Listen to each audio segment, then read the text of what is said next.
ڈرنا ہمارا شیوا نہیں. دو پرسنالٹیز، ایک بلڈوزر کے اوپر تو ایک بلڈوزر کے سامنے.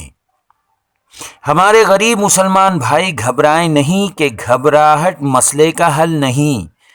سیدھے راستے سے ہٹ کر کوئی غلط قدم نہ اٹھائیں جو نہ ہماری راہ ہے اور نہ اس میں کامیابی ہے. دل بڑا رکھیں کہ ظالم کی اصل شکست یہی ہے کہ اتنے ظلم کے بعد بھی ہم نے مایوس ہونا گوارا نہیں کیا. الٹا روزے کی حالت میں آپ نے ان پر پھول برسائے، عام مسلمانوں نے شربت پلایا، دونوں نے مل کر امن کی ریلی نکالی، محبت کا پیغام دیا. یہ بھی حوصلہ افزا اطمینان دلانے والی باتیں ہیں.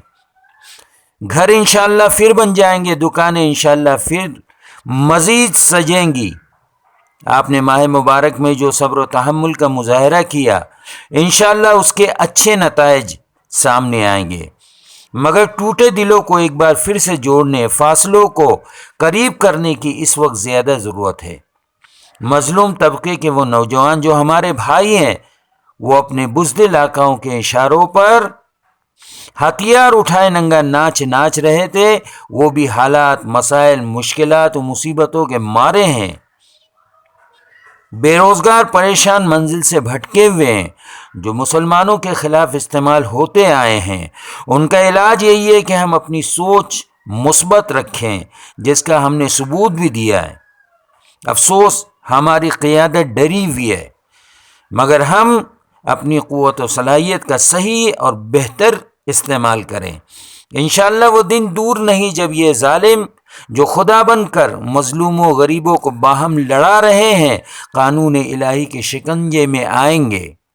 وَلَن تَجِدَ لِسُنَّتِ اللَّهِ تَبْدِيلًا. ہمیں بےحد احسان مند ہونا چاہیے.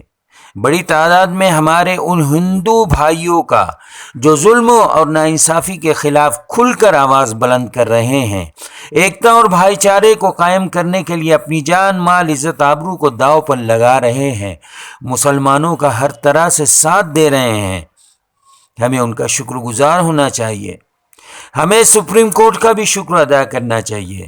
دہلی کی جہانگیر پوری علاقے میں سینئر کمیونسٹ لیڈر بہن برندا کرات موقع پر پہنچ گئی.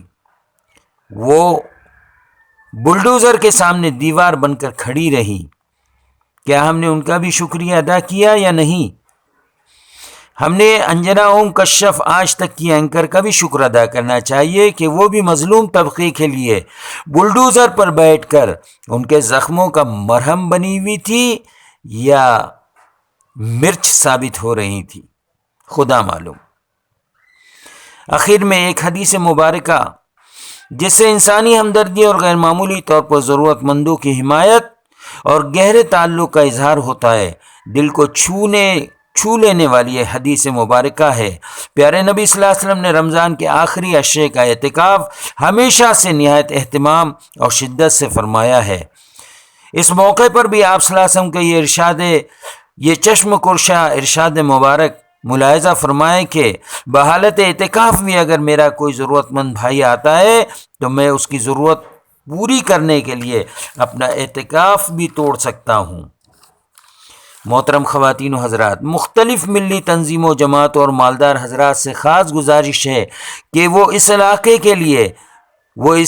کے لوٹے پٹے، لاچار، مجبور، مظلوم بھائیوں کی امداد و اعانت کے لیے اپنی عبادت اور شاپنگ میں کمی بیشی کر کے ان کی باز آباد کاری کے ساتھ ساتھ ان کا حوصلہ بڑھائیں، ڈھارس بندھائیں.